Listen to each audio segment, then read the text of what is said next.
दोस्तों यहाँ पर देखिए 18,000 रुपये का अमाउंट जो है ना वो लीन में जा चुका है। अब ये पैसा हमारे बैंक में वापस कैसे आएगा, हमें क्या करना पड़ेगा, कितना टाइम यहाँ पर लगने वाला है, आपके सारे सवालों का जवाब आज की इस वीडियो में आपको मिलने वाला है। चलिए दोस्तों बिना टाइम वेस्ट किए इस वीडियो को स्टार्ट कर लेते हैं। अब दोस्तों अगर आपका स्टेट बैंक है या फिर पंजाब नेशनल बैंक है या फिर HDFC है, कोई सा भी बैंक अगर आपका है और आपके बैंक अमाउंट पर लीन लग गया है ना, तो यार आज की ये वीडियो आपके लिए काफी ज्यादा इंपॉर्टेंट वीडियो होने वाली है। इस वीडियो में जानेंगे दोस्तों लीन अमाउंट होता क्या है, क्यों हमारे पैसों पर लीन लगता है, किस तरीके से हम लोग लीन को हटा सकते हैं, हमको क्या करना चाहिए, सारा कुछ प्रोसेस मैं आपको इस वीडियो में बताने वाला हूँ। अभी दोस्तों यहाँ पर जो आप लोग देख सकते हो 18,000 रुपए का जो लीन लगाया है ना, तो मेरे पास एक भाई का मैसेज आया था। उस भाई ने बताया था कि मैंने 18,000 रुपए का विड्रॉल लिया था कहीं से और विड्रॉल मेरे बैंक अकाउंट में भी सक्सेसफुली आ गया था, लेकिन 10 से 15 मिनट बाद जो है ना उसके अकाउंट से वो पैसे गायब हो चुके थे जो उसने विड्रॉल किए थे। अब दोस्तों लीन अमाउंट में होता ही है, जहां से भी आप लोग विड्रॉल लोगे ना तो विड्रॉल तो आपका सक्सेसफुली आपको मिल जाएगा। आप लोग गूगल पे, पेटीएम, फोन पे कहीं से भी जाके चेक करना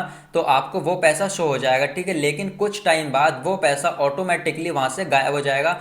आपको जो है ना फोन पे, गूगल पे, पेटीएम कहीं पर भी आप लोग चेक करोगे तो वो अमाउंट आपको शो नहीं होगा। अब दोस्तों ये शो कहां पर होगा, पता कैसे चलेगा कि हमारा कितना अमाउंट लीन में गया है? तो भाई अगर आपको घर पर बैठ के चेक करना है कि आपका कितना अमाउंट लीन में है, तो आप लोग जो है ना जिस भी बैंक में आपका अकाउंट हो उसका ऑफिशियल ऐप डाउनलोड करना। ऐप डाउनलोड करने के बाद आपको कुछ इस तरीके से यहाँ पर शो हो जाएगा कि आपका कितना अमाउंट लीन में है, आपका कितना अमाउंट आप लोग यूज कर सकते हो, ठीक है। सारा कुछ आपको शो हो जाएगा। अब दोस्तों बात कर लेते हैं कि लीन अमाउंट होता क्या है, ये पैसा हमारे अकाउंट में से कट के लीन में क्यों आया, एंड दोस्तों ये पैसे हमारे बैंक में वापस किस तरीके से आएंगे, हम लोग इन पैसों को यूज किस तरीके से कर पाएंगे। क्योंकि अगर आप लोग एटीएम वगैरह जाओगे या फिर बैंक में भी जाओगे ना पैसों को निकालने के लिए, तो भी आपके ये वाले पैसे नहीं निकलेंगे, जो आपका यूज वाला अमाउंट है ना वो आपका निकल जाएगा। तो दोस्तों मेन बात आती है कि हमको ये वाले पैसे जो है ना लीन से बाहर किस तरीके से निकालने हैं कि हम लोग इन पैसों को यूज कर पाए। चलिए दोस्तों अभी से वीडियो को लाइक कर दीजिए एंड चैनल को सब्सक्राइब करके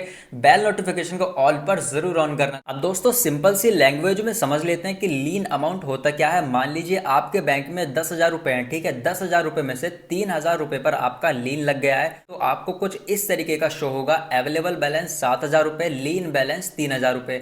लीन बैलेंस जो होगा वो आप लोग यूज नहीं कर पाओगे जब तक इन पैसों पर से लीन हटेगा नहीं। अब दोस्तों मैं आपको कुछ रीजंस बताता हूं कि लीन हमारे अमाउंट पर लगता क्यों है, और उसके बाद मैं आपको बताऊंगा कि इसको हम लोग हटा किस तरीके से सकते हैं। तो भाई ये 6 पॉइंट आप लोग सुन लीजिए। लास्ट वाला जो पॉइंट है ना, ज्यादातर लोगों का उसी पॉइंट की वजह से लीन लग चुका है। फर्स्ट पॉइंट है दोस्तों लोन या क्रेडिट कार्ड ड्यू, मतलब अगर आपकी कोई पेमेंट पेंडिंग में है, आप लोग उसको पे नहीं कर रहे हो, तो बैंक जो है ना आपके अमाउंट पर लीन लगा सकता है। सेकंड पॉइंट है भाई बैंक चार्जेस या पेनल्टी। अगर आप लोग बैंक में मिनिमम बैलेंस मेंटेन नहीं करते हो ना, तो भी आप लोगों का लीन लग सकता है। यह इश्यू बहुत कम लोगों को देखने को मिलता है, लेकिन जो सिक्स वाला पॉइंट मैं आपको बताऊंगा ना, ज्यादातर लोगों का जो है ना अमाउंट लीन में उसी की वजह से गया होगा भाई। थर्ड पॉइंट आता है गवर्नमेंट या कोर्ट ऑर्डर, टैक्स या लीगल केस की वजह से भी आपका अमाउंट जो है ना लीन लग सकता है। फोर्थ पॉइंट है भाई टेक्निकल होल्ड, सिस्टम इशू या वेरिफिकेशन पेंडिंग में भी आपका अमाउंट जो है ना लीन में जा सकता है। फिफ्थ पॉइंट है चेक रिटर्न या ओवरड्राफ्ट इशू, इसकी वजह से भी आपका जो है ना अमाउंट लीन में जा सकता है। लेकिन अब आप लोग जो है ना सिक्स पॉइंट सुन लीजिए। अगर आपने किसी ऐसी वेबसाइट्स या ऐप से विड्रॉल किया जो गवर्नमेंट से लिस्टेड नहीं है, जैसे कि भाई कोई बैटिंग वेबसाइट हुई या फिर कलर ट्रेडिंग एप्स जो आते हैं, या फिर अगर आप लोग P2P करते हो, मतलब ऐसा अमाउंट जो इलीगल है और वो आपके बैंक अकाउंट में आता है ना कहीं से, तो बैंक जो है ना जितना अमाउंट आप लोग विड्रॉल करोगे और वो इलीगल होगा, तो उतने अमाउंट पर बैंक लीन 100% लगा देगा। अब दोस्तों एक रीजन जो है ना ये चेन के थ्रू भी हो सकता है। मान लीजिए आप लोगों ने कहीं से भी कोई इलीगल मनी नहीं लिया है। अब दोस्तों मान लीजिए कोई ए पर्सन है, ए पर्सन ने बी पर्सन को पैसे सेंड करे और वो पैसे इलीगल है भाई, किसी बैटिंग वेबसाइट या कहीं से भी विड्रॉल करें जो कि इंडिया में अलाउ नहीं करता, ठीक है।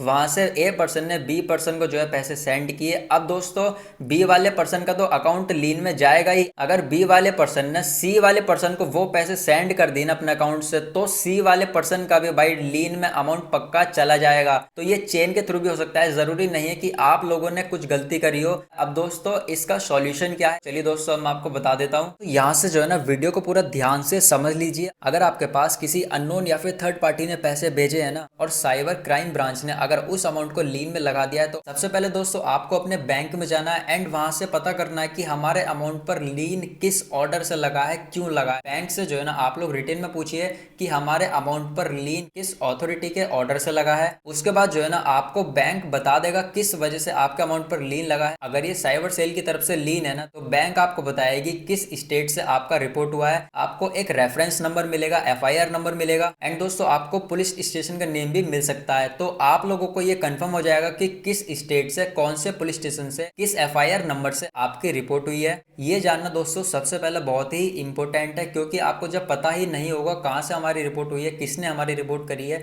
तो आप लोग भाई इशू को सॉल्व किस तरीके से कर पाओगे। इतना कुछ जानने के बाद दोस्तों आपको क्या काम करना है, जहां से आपकी रिपोर्ट वगैरह हुई है ना, आपको वहां के साइबर क्राइम सेल पर जाना पड़ेगा। अब दोस्तों आपको जो है ना वहां पर बताना पड़ेगा कि मुझे एक थर्ड पार्टी से पेमेंट आई थी, मैंने गलती से वो पैसे अपने अकाउंट में ले लिए, अब मैं आपके साथ कॉर्पोरेट करना चाहता हूँ, मेरा इसमें कोई भी इंटरफेयर नहीं है, मैंने ऐसा कोई भी काम नहीं किया जिसकी वजह से मेरा अमाउंट लीन में गया है। एंड हाँ दोस्तों आपको जो है ना बैंक में एक रिटिन एप्लीकेशन भी देनी जरूरी है, क्योंकि भाई जब आप लोग एप्लीकेशन दोगे ना तभी बैंक जो है ना आगे उसको प्रोसेसिंग में डालेगी। एप्लीकेशन आपको किस तरीके से लिखनी है, अगर आप लोग मेरे से लेना चाहते हो ना एप्लीकेशन, तो भाई मैं आपको एप्लीकेशन बिल्कुल रिटिन में लिख कर दे दूंगा। आप लोग मेरे को इंस्टाग्राम पर मैसेज कर दीजिएगा, इंस्टाग्राम की लिंक भी इसी वीडियो के डिस्क्रिप्शन में आपको मिल जाएगी। सो आप लोग वहां पे मेरे से कांटेक्ट भी कर सकते हो। अगर आपकी कोई भी गलती नहीं है ना, तो भाई आप लोग साइबर सेल में जाके उनको स्टेटमेंट दे दो, बैंक को कॉर्पोरेट करो, प्रूफ रखो, ट्रांजेक्शंस का सोर्स दिखाओ कहां से विड्रॉल आया। जब साइबर सेल कंफर्म कर देगी कि आप फ्रॉड में डायरेक्टली शामिल नहीं है, तो वो बैंक को जो है ना रिटेन में बोलेगा कि फंड को रिलीज कर दिया जाए। उसके बाद जो है ना बैंक आपके अमाउंट पर से लीन हटा देगा। सारी कुछ इन्वेस्टिगेशन होने के बाद इसमें आपके 3 से 10 वर्किंग डेज का टाइम लग सकता है। उसके बाद आपका फंड जो है ना वो रिलीज हो जाएगा। बाकी अगर आपको कुछ भी पूछना है ना, तो आप लोग कमेंट करके बताइए भाई, आपके टॉपिक पर पूरा प्रॉपर वीडियो मैं लेके आऊंगा।